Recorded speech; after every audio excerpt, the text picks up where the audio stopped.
Oca i Sina i Svetoga Duha. Danas, braćo i sestre, obnovila se Sveta Pedesetnica, onaj divni događaj rođendan crkve, kada je Gospod Isus od Duha svoga Svetoga u vidu uljenih jezika na apostole. I od tada apostoli su postali neustrašivi, propovedaju reči Božje i svjedočenju istine koje su propovedali čak do smrti svoje, jer su svi oni za istinu Božju, za propoved svoju i živote svoje položili. Na jednom mjestu u Svetom pismu Gospod kaže: žetve je mnogo, a posrednika malo. I molite se Bogu da izvede posrednike na žetvu svoju. Mi smo se 5 godina molili da Gospod pošalje žetvovace dostojne i sposobne da obave duhovnu žetvu. Pre par mjeseci hirotonisan je vladika Nikolaj, episkopa Raškog i Lozničkog, a danas Gospoda se nagradio još dan, kako položen je preosvećeni vladika Maksim za episkopa Novobrodskoga i Panovskoga. Neka bi Gospod dao da oni pokažu se dostojni čina koji su primili, da služe Bogu i svome rodu cijelog života svoga. Amen. Amin.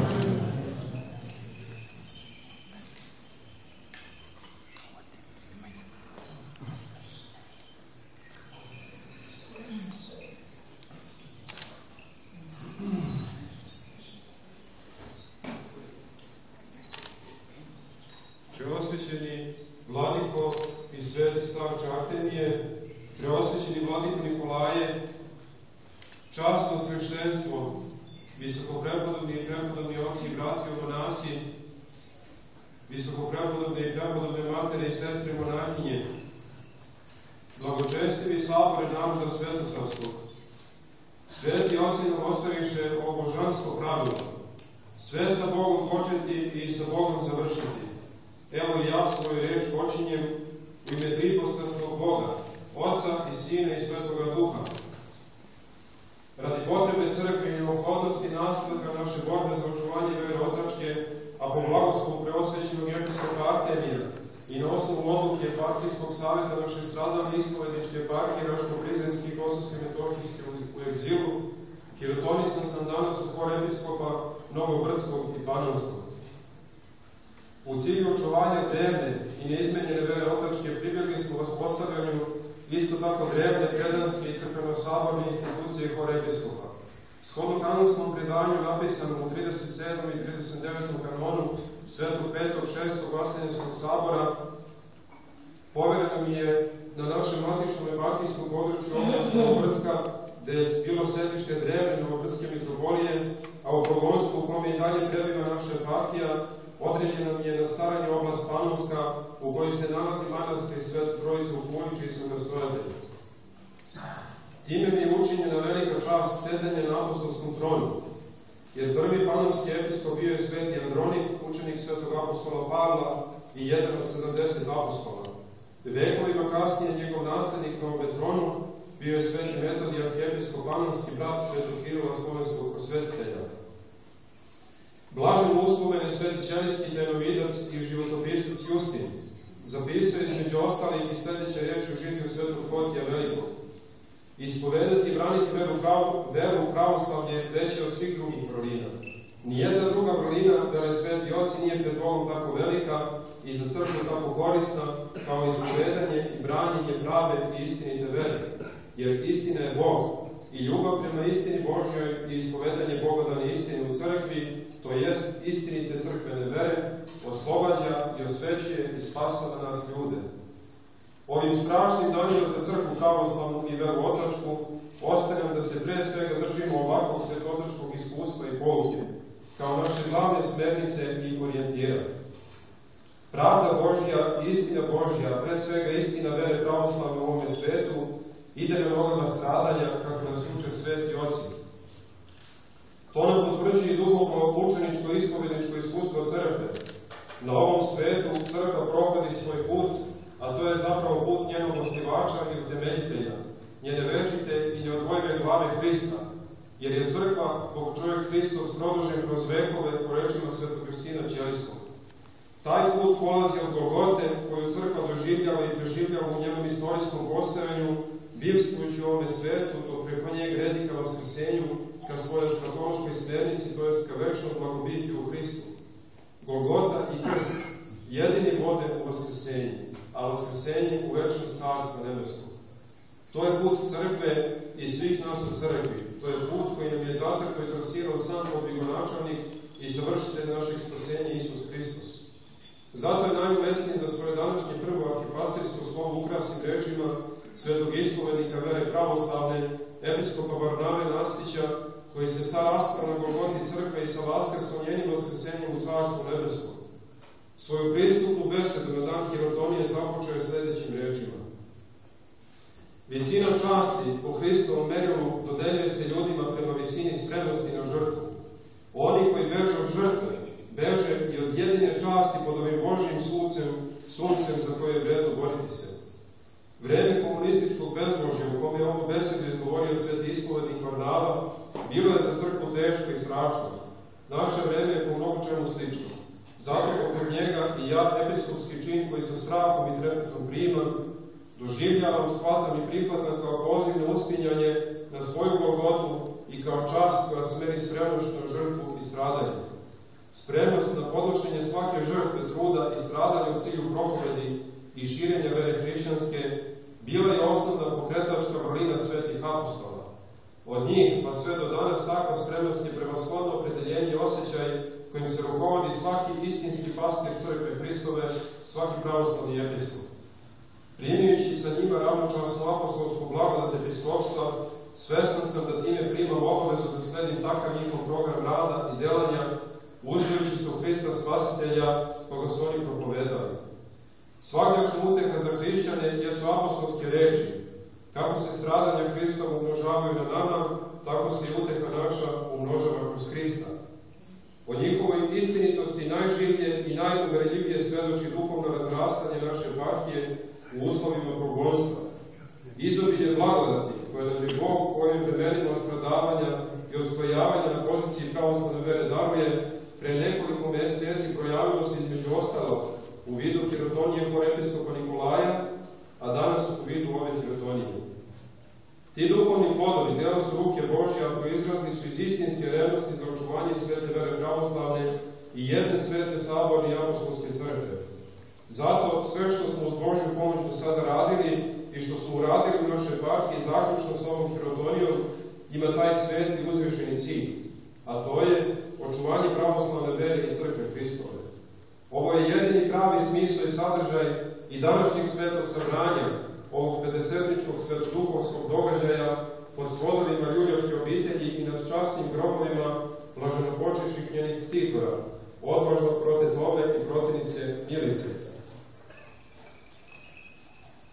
Bilo koje drugačije tumačenje sveukupne naše borbe i delanja u eparhiji i ove današnje Hirotonije bit će samo plod nedobronamernog umovanja u odnosu na nas. Silostom Svetoga Duha na apostolu u Sionskoj gornjici rođena je crkva. Hirotonija pravoslavnog episkopa predstavlja ponavljanje i produžetak tog čudesnog događaja. Tako ponavljanje pedesetnice preporađa crkvu, potvrđujući nam da Sveti Duh neprestano prebiva u njoj, krepeći i obnavljujući je, sabirajući kroz veru pravoslavnu u Bogu čoveku Hristu, jer istinska sabornost crkve, po rečima svetog Maksima ispovednika, izvire iz tog dubokog i savršenog jedinstva u neizmenjenoj veri pravoslavnoj svih u crkvi. Savremeni progonitelji pravoslavnih iz redova hijerarhije Srpske pravoslavne crkve pokazuju svoju ekumenističku ljubav prema papistima i ostalim jereticima, a nas svoju pravoslavnu i jednokrvnu braću gone. Takva podvojenost u njima pokazuje da je ekumenističko opredeljenje potpuno udaljeno od osnova pravoslavlja i u svoje pristalicu unosi nezdravu duhovnost, čiji su plodovi nedoslednost, licemerja i protivrečnost. Gospod je našu stradalnu eparhiju i njenog episkopa, njen klir, monaštvo i vernike, iako progonjene, prezrene, ponižavane, klevetane i potlačene, postavio kao svojevrsnu branu toj nadirujućoj sekularizaciji i naletima sve jeresi sinkretističkog ekumenizma i humanističkog reformatorstva u Srpskoj pravoslavnoj crkvi i šire. Apostol Pavle je rekao da je stradanje za Hrista dar Božiji. I mi to zaista osjećamo. I taj dar primamo s blagodarnošću Bogu na svemu što se s nama zbiva i zbiva. Zato i ja u ovome svetom času koristim priliku ne da oplakujem naša protekla i predstojeća stradanja, već da zablagodarim Bogu što je moju smenost zajedno sa starcem i sabraćom udostojio da stradam za sveto ime Hristovo i veru pravoslavnu. Nedaće kroz koje naše eparhije prolazi pokazuje da je sve što se s njom dešavalo pre progonstva bila priprema za ovo njeno sadašnje ispovedničko istrajavanje na braniku vere pravoslavne. Sve što se i u mom ličnom životu do sada dešavalo pokazuje da je promislom Božim to bila priprema moje nedostojnosti da budem deo ovog duhovnog frontu naše eparhiji na koji se vije boj na život ili smrt, na život u veri pravoslavnoj ili duhovnu smrt van nje. Zato smireno blagodarim Bogu, što me prizvao iz nebića da ugledam ovaj svet na ispovedničkoj i mučeničkoj kosovsko-metohijskoj zemlji i time od malenu moju svest usadi uzvišenost i veličanstvenost mučeničke žrtve za veru Hristovu, krunisan u srpskoj stradalnoj istoriji najsvetlijom i najsvetlijom odsečenom glavom Lazarevom i vidovdanskom kosovskom žrtvom. Rođen sam u kraj svete i duhovno bogate kosovske ravnice i u siromašnom i malom rudarskom naselju Kišnici pored Prištine, spojene sa selom Gračanica i duhovno zakriljavane istoimenom drevnom srpskom svetinjom. U toj svetinji, pored koje su vid ovoga dana Srbi priobreli istinski duhovni vid, duhovno sam i sam progledao u svetoj tajni krštenja. Svaki vidovdan, pored Gračanicu u moment detinjstvu bio je duboki duhovni doživljaj svetolazarevske vidovdanske žrtve, duboki doživljaj tog u kosovskom boju ostvarenog ontološkog fundamenta svetosavske etike. Ono što je sveti Sava apostolskom rečju i svetiteljskim delom propovedao, to je sveti knez Lazar svojom učeničnom krvlju ispunio i zapečatio. Taj duhovni pečat kosovskog zaveta, ta duhovna Hristovulja, duboko se urezala u moje ubogo srce i istrajala u meni čak i onda kada sam voljim zlošću rata sa svojom porodicom krenuo putem kolone mnoštva izbjeglih kosovskih Srba. Kosovo i Metohija su prag nebeske Srbije. Vođenu duboko ljudskom i hrišćanskom čežnjom da prekorači taj prag, Bog je moju duhovno žednu dušu priveo i položio u iskusne ruke mog prvog duhovnog oca, tadašnjeg crnovičkog igumana, a sadašnjeg vladike Nikolaja, staroraškog i lozičkog. No onda kada sam pomislio da sam našao najboljeg duhovnog pastira koga je svaki hrišćanin mogao samo poželiti, na moje udivljenje otkrio sam da je on samo jedan od čeda još većeg duhovnog orostrasa vladike Artemija. Izbjeglištvo sa Kosova i Metohije oslikava sav moj život pred dolaskom u manastir, jer sam u savremenom obezboženom svetu celoga života u sebi nosio duboki utisak stranstvovanja i nepripadanja današnjem društvu materializma, komfora, sladostrašća i sveopšte duhovne i moralne posrnulosti savremenog rashristovljenog društva u kome triumfuje potpuno odsustvo evanđelskih ideala. Moj život u pravom smislu te reči počeo je dolaskom u manastir, gde me je primio u svoje očinsko duhovno naručje s toplom ljubavlju i predusretljivošću moj starac Ava i episkop Artemij. Poživao sam 10 godina i ostavio svoje postrižene monaške vlasi u domu Svete Trojice, Svetoj Srpskoj carskoj lavri, manastiru Sopoćani, zadužbini Svetog Nemanjičkog Vladavoduša I u monaštvu nazvanog Simeona. Pošto duhovno prethodi telesnom, to sam pred Bogom i pred narodom Božim dužan da se pre svega zahvalim Bogu, a onda upravo mom duhovnom roditelju, vladici Artemiju, smernom slugi Božijem, opitnom starcu, neustrašenom čuvaru otačkog predanja i besprekornom pastiru crkve Hristove, koje me je pored mnoštva svojih duhovnih čeda, moj sabraća monaha, duhovno porodio i dalje porađa i preporađa pre svega svojim svetnim primjerom življenja. Jer njemu je uvek na prvom mjestu ispunjavanje volje Božje i život po njoj, čemu sve nas uči kao vrhovnom postulatu duhovnog života. Blagodarim mu i na svim bogonadahnutim poukama iznedrenim iz njegovog dubokog monaškog iskustva i smirenog poslušanja i odanosti, ličnosti i predanju njegovog svetog starca, novopasijašeg ugodnika Božijeg Justina Ćelijskog novog bogoslova. Blagovoljenje i proviđenje Božje odredilo je njega, našeg sveopćeg starca, Agu episkopa Artemija, za nosioca ispovjedničkog barjaka na svetosavskoj liniji odbrane vere pravoslavne. Samo blagi Bog, jedini srceznalac, vidi koliko se radujem što je moju smernost do danas, ali da danas još očiglednije udostojio da na toj liniji stoji pored njega i makar pokušam da ga podržim u njegovoj junačkoj i pravednoj borbi u godinama u kojima je. Od smirenog srca i dubokog osjećanja sopstvene nedostojnosti ovog dostojanstva i takvog dara milosti Božje, blagodarim se mu starcu na takvoj časti, na ukazanom poverenju i na svoj njegovoj dosadašnjoj ljubavi i dugotrpljenju, snazi i trudu koji je uložio rukovodeći u smernost putem monaškog života i duhovnog uzrastanja. Osobito mu u svoje ime i u ime moje duhovne sabraće i sestara blagodarim od srca što je iskrenim poslušanjem svome starcu i odanošću njemu nas svoje očeda učinio duhovnim unucima svetog Justina Ćelijskog i prevnicima i pričasnicima njegovog hristocentričnog, svetotačkog, sabornog, crkvenog i bogoslovskog predanja. Tako i toliko bogatstvo svoje dece ostavlja samo istinski duhovni otac. Vreme će ubrzo pokazati da upravo to svetojustinovsko duhovno nasleđe predstavlja zalog naše duhovne obnove, ali i očuvanje vere pravoslavne, vere svetosavske, Srpske pravoslavne crkve i crkve u njenim vaseljenskim razmjerama. Pravoslavno i antijekumenističko opredeljenje svetog Justina Ćelijskog produžio je samo jedan od njegovih duhovnih čada, episkop Artemij. To dodatno nama stvara osjećaj radosti zato što smo njegova duhovna deca. Naš duhovni deda, sveti Justin Ćelijski, je u svojoj nepokolebivoj borbi za čistotu vere pravoslavne protiv evropskog humanizma i sinkretističkog ekumenizma postavio visoku lestvicu, a njegov duhovni sin episkop Artemij je nastavljajući prema stav tu istu borbu podigao na stepenicu više. Zato je primanje episkopskog čina iz njegovih ruku tim pre još veća čast, ali isto tako i velika odgovornost, jer ne obavezuje da istom revnošću i odvažnošću njihovu borbu nastavlja. Sagledavši pred takvim poduhvatom sve moje nedostatke i manjkavosti, ostaje mi dobra nada u blagodat Božju, koja nedostatke dopunjuje i nemoći isceljuje. U molitve svih svetih ugodnika Božjih, kao i u blagoslovi molitve mog starca, ali i svih vas prisutnih iz stada Hristovog, svekoliko sabranje sveštenika, monaha i vernika. Kako red nalaže, blagodarim i svojim roditeljima, Radomiru i Milosavim, preko kojih me je Gospod uveo u postojanje. Od sveg srca blagodarim njima, skromnim i čestitim pravoslavnim Srbima, što su od malena vaspitavali na osnovama patrijarhalnih vrednosti, koje su izvorno evanđelske i duboko ukorenjene u našem narodu.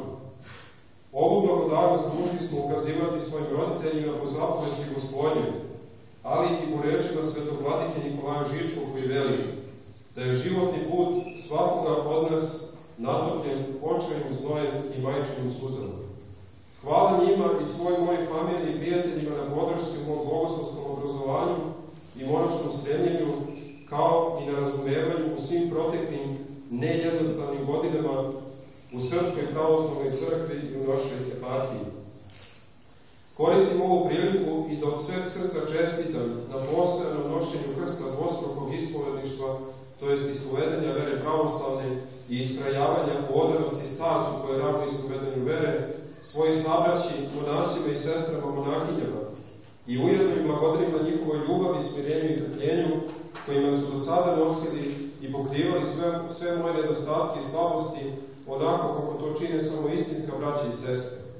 Posebno izražavam blagodarnost svom malom, ali velikom monaškom bratstvu manastira Svete Trojice u Puli, jeromonahu Hrizostomu i jerođakonu Nikodimu, koji su svim srcem revnosno, smerno, odano i predano trpeli svom manje iskustvo i nemoći, noseći sa mnom krst progonstva i trpeći sa mnom sve nedaće i bezgobe u delu osnivanja manastira i brige za našu duhovnu pastu. Blagodarim i svim svojim parohijanima, duhovnim učenjima i svim našim eparhijotima, što stojeći sa nama nose krst progonstva i ispovedanja vere pravoslavne. Blagodarim im na trpljenju i nošenju svih mojih nedostataka, neiskustva i mladosti.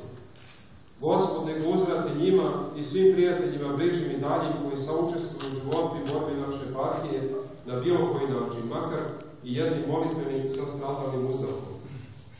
Blagodarim i svim našim neprijateljima koji nam ne daju da se duhovno uspavamo i koji nas makar i nesvjesno bude na duhovnu stražu, bodrost i dobro služenje Hristu Bogu i crkvi njegovoj.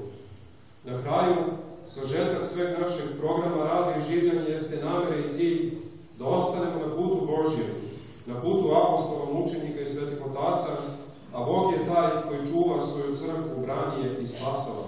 U tome je naša nada i naša pobeda.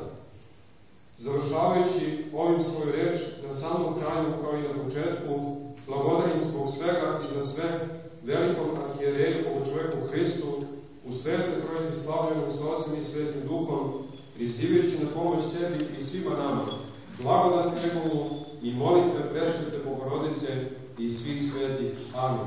Amin. Na dan Hirotonije, korepiskop Novobrdski i Panonski Maksim. Evo, dragi brati Hristu, vladika Maksime, danas si ostao na višem stupnju, ono što si do sada bio, pastir svojega stada. Pastir je nezavisli bez štapa u rukama. Zato predajemo tebi sada ovaj liturgijski žezak kao simbol pastirskih vlasti, ne da njime i strogošću rukovodiš svoju vlastu, nego da ti on bude potpora u svojim naporima. A ti ugledaj se na svetog apostola Timoteja, kome njegov učitelj Sveti Pavle poručuje da pase stado Božje ljubavlju, smirenjem, krotošću i presvim da bude primjer stadu svojim životom, svojim smirenjem, svojim krotošću, svojim trpljenjem. Neka Gospod i tebe ukrepi na tome putu, da istiže kraj života svoga. Amin. Amin. Sada, braći i sestre, novi vladika Maksim podelit će vam svoju prvu blagodat i nakonu, a vi mu čestitite njegovom ustavu.